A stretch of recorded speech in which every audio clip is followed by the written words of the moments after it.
Sa ika-43 taong anibersaryo ng Special Action Force ay buong pagmamalaking ipinagdiriwang bilang pagkilala hindi lamang sa mga tagumpay nito, kundi pati na rin sa mayamang kasaysayan, katapangan, at tapat na paglilingkod ng patuloy na humuhubog sa kinikilalang unit na ito. Sa loob ng 43 taon, nananatiling isa ang SAF sa mga pangunahing operational units ng Philippine National Police na ginagabayan ng disiplina, profesionalismo, sakripisyo at walang patid na dedikasyon sa pagprotekta sa sambayanang Pilipino. Sa bawat hamon ng operasyon, patuloy na pinakita ng SAF troopers ang katapangan, tibay ng loob at kahusayan sa pagtupad ng tungkulin. Kinikilala rin ang pagdiriwang na ito ang mahalagang ambag ng mga tauhan ng SAF na ang kanilang katapatan, dedikasyon at patuloy na suporta ay nagpapalakas sa organisasyon at sa pagpapatupad ng mandato nito sa paglilingkod at seguridad. They are living testament to the word, service, and sacrifice.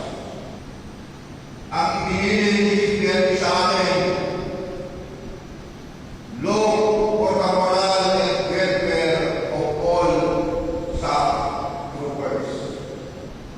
May these stories guide us in choosing right or wrong.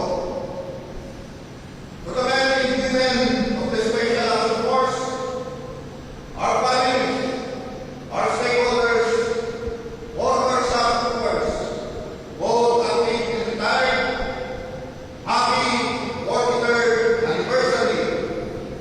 May the force be with us always. Mabuhay ang Philippine National Police, mabuhay ang Special Action Force, mabuhay ang PNP. Para sa bagong PNP, serbisyong mabilis, tapat at nararamdaman.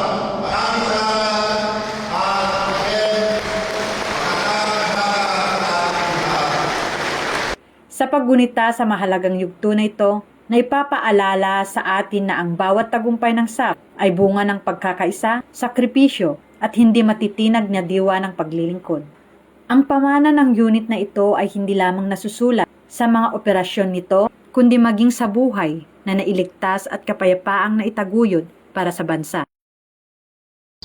At mula dito sa tahanan ng inyong tagaligtas, ang Special Action Force. Ako si Patrolwoman Gloria Di Balawag, nagbabalita para sa Police News Network. At ito ang bagong PNP para sa bagong Pilipinas, serbisyong mabilis, tapat at nararamdaman.